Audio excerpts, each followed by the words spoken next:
Hey there, YouTube friends. I'm Kevin, and welcome back to the Generation Jones channel.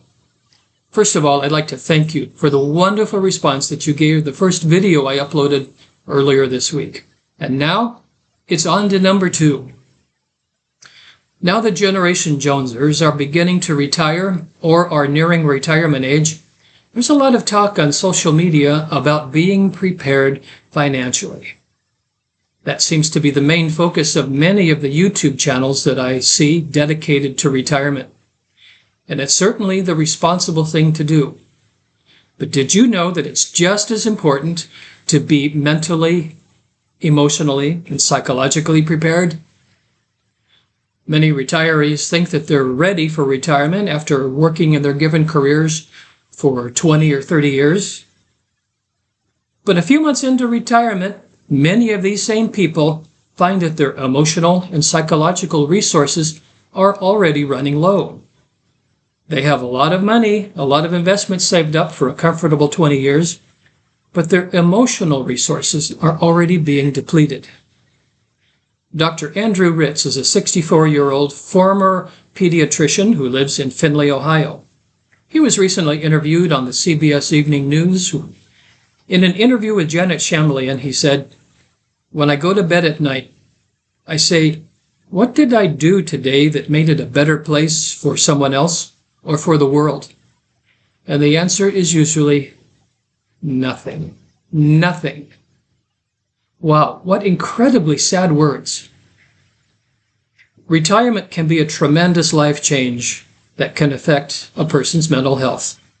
One study suggests that it increases the likelihood of depression up to 29%. Scott Miller is a retirement coach, and he says people underestimate the amount of change that is about to take place in their lives entering retirement. He says a fulfilling retirement is about finding meaning, living with purpose, and leaving a legacy. A beginning of retirement fueled with travel and to-do lists is often followed by loneliness. The exhilaration from the newfound freedom often gives way to a great big letdown. Financial planners will tell you to start saving early and investing early in life in order to have a comfortable retirement. And that's very sound financial advice. But don't forget that it's equally as important to begin preparing mentally, emotionally, and psychologically well in advance of your retirement. Experts tell us that it's important to replace our social contacts lost from the workplace. It's essential to develop and cultivate new relationships outside of the places where we work. There's a YouTuber I've been following recently who used to work in the music industry in California. He says quite candidly that his workplace friendships dried up almost immediately when he retired, and he's already lost contact with most of his colleagues. It's essential to have social contacts outside of the workplace. Many people find social interaction within their church groups, clubs of special interests, or with people who share their same hobbies. When I was a child, my dad and I loved to fly control line model airplanes at the high school field down the street from where we lived. Now, most of the neighbors weren't so thrilled about the noise on a Saturday morning. And that was over 50 years ago. I had no idea if people were still flying model airplanes, model control line airplanes. But to my surprise, I discovered on Facebook group of people that are passionate about control line model airplanes. And during the past year, I've made some new online friends. We exchange ideas and memories about the hobby that we grew up with and still love to this day. Another idea is to identify and explore new passions and interests. Try a hobby, a new hobby, something you never imagined doing, and take up that interest. A few years ago, I noticed that our dining room chairs were starting to look really shabby and worn. Now, we couldn't afford new chairs at the time, So I got this crazy idea that I was going to build new dining room chairs. Now, I had never built a chair in my life. My set of tools was very limited. But I was determined to embark on this new project. And by hook or by crook, we were going to have new dining room chairs. So after a weekend of measuring, sawing, and drilling, we had new dining room chairs.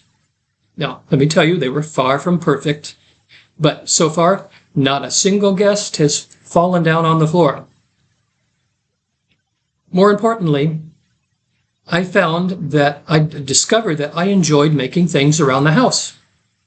And with each project, I've learned by trial and error new skills and techniques.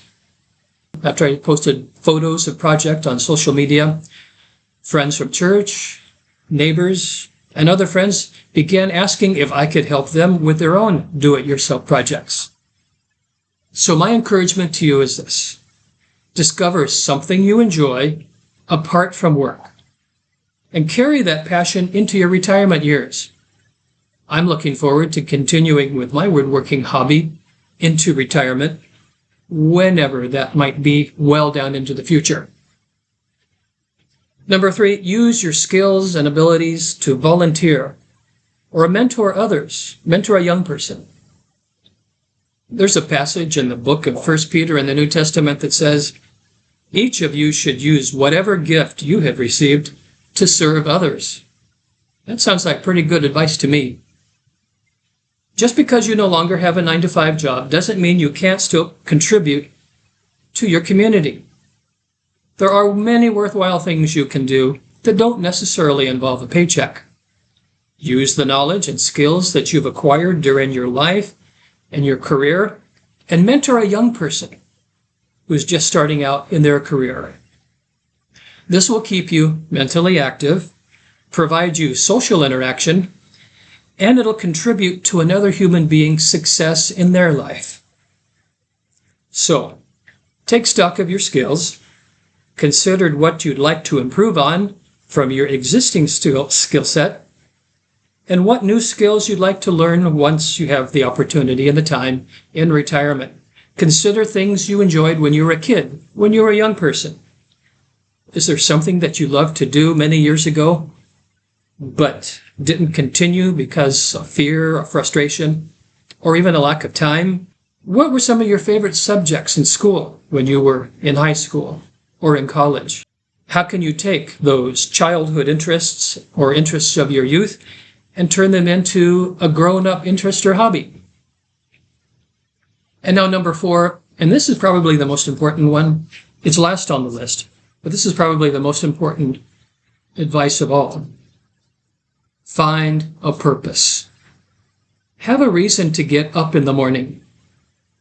Our life's purpose ought to be greater than just punching a time card or watching cable news on TV all day long. I encourage you not to wait until you're 60 or 65 to find a life purpose. Having goals, aspirations, even meaningful work that drive your days can have a tangible impact on the quality of your retirement. There was a study published in JAMA Psychiatry that defines purposefulness as the extent to which people see their lives as having meaning, a sense of direction and goals. The study suggests that retirees who focus on living purposefully have reduced stress levels, they're generally in better physical health, and they age more successfully than those who don't. The benefits of living with purpose extend even further. A study published in the Journal of Epidemiology suggests a link between having a sense of purpose and living longer among seniors 65 and older. So, make sure that you're prepared financially for your retirement. Have a good 401k plan, an index fund, savings, whatever. Have a good retirement plan. But don't neglect your mental, psychological, and emotional health. Cultivate new friendships outside of work. Develop new interests and skills. Share your knowledge and experience with younger people and in the community. And find a purpose. With a well-rounded retirement plan, your next 20 or 30 years can be incredibly fruitful and rewarding. Well, thanks so much for sharing your valuable time with me today. I'd be grateful if you'd subscribe to my new channel by clicking the button down below. That way, the Generation Jones channel will continue to take off, and our community will get off the ground. And please, like the video, write some thoughts in the comment section down below. Be courteous and thoughtful. I hope we can get together really soon. Until then, have a fabulous day.